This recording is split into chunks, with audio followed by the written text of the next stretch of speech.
welcome to the BTS Book Style.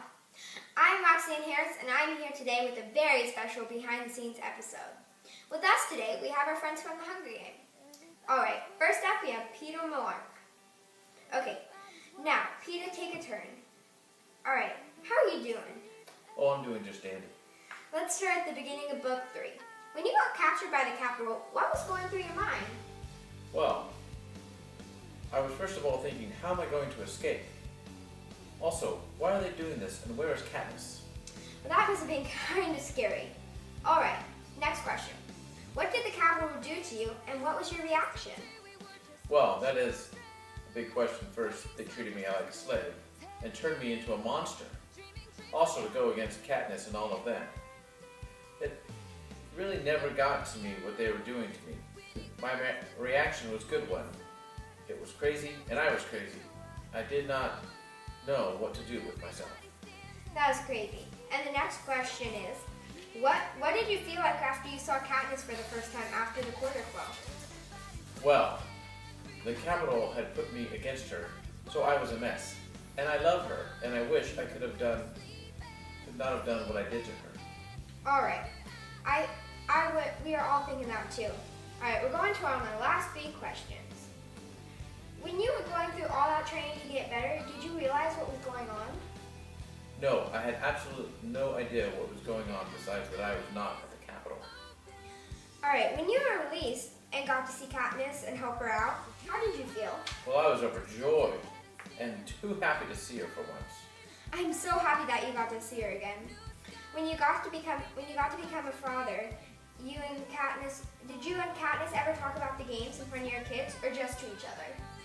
Well, we did have flashbacks, but never in front of the boy. He was too young. The girl has heard before, but not till she was 10. Alright, we need to move on. Let's all thank Peter for coming out today and talking to us.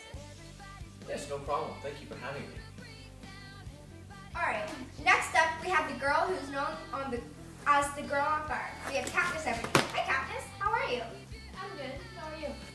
I'm doing great. Alright, when you first got to District 12 and saw it was destroyed, what was going through your head? Well, a lot of things. But the main thing was that I was hoping my family was okay, and I was wondering what we had to do from here. That must have been quite scary. When you were first told that everyone was in District 13 and there was bombing going all over the districts, did you know what you were going to do next? No, I just had to trust in my crew that they would direct me in the right path. That must have been kind of hard. Now let's talk about when you first saw Peter on TV in the interview. Did you wonder what they were doing to him, and how he could tell that he was giving a sign that a bombing was coming? I realized that they had to have been hurting him pretty bad. I have to tell the truth. My crew is the one who told me that he was giving us the sign. When you saw Peter for the first time in person, he tried to hurt you. Did you have faith that they could return him back to normal? I was not too strong about him returning to full health, but I had some faith that it could happen. It would just have to take a long time. When it was time to go to 8 and destroy it, were you scared at all? I was a little nervous, but I knew my team would help me. Alright, I don't know about you, but I would be pretty scared. When you found out the bomb had hit and killed Prim, what were your thoughts? Well, I was in pretty big shock, and so sad that this had happened. I just hoped that it was the last bomb. I was so sad after that happened. We're getting to the end. Alright, how was everyone after you missed killing Snow? Well, everyone was pretty sad and mad. I felt horrible. When the games ended, you must have been so happy, right? Yes, I was overjoyed, but I didn't know what to do because I had nothing to worry about. You also said you never wanted kids. What made you change your mind? I think it was the fact that the games were over and my kids would not have to face it. Well, thanks for coming today. That's all the time we have for today. Thanks for coming. Thanks for having me.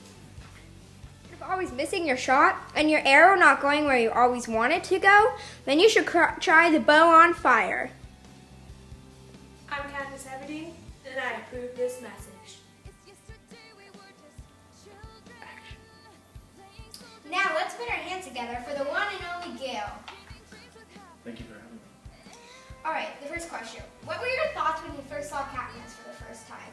Oh, I was so so excited to see her.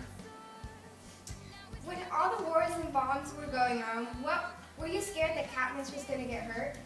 Yes, not just for her safety, but also because I didn't want to lose any of my friends and family.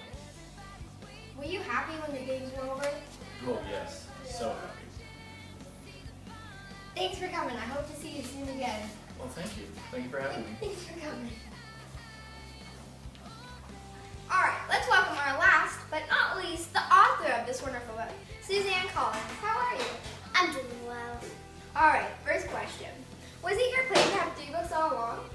Kinda, because I knew I wanted to have more than one book, so I guess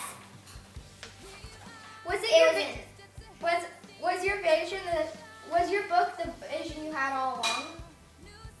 it mixed up more than I originally planned, but pretty close. What I was imagining. When you heard the news that your book was gonna become a movie, what were your reactions? George just overflowed me and made me feel honored that they picked my book to become a movie. Alright, last question. Did you think your book would be this big of a hit? I mean, like all the authors, I hoped it would be popular, but I never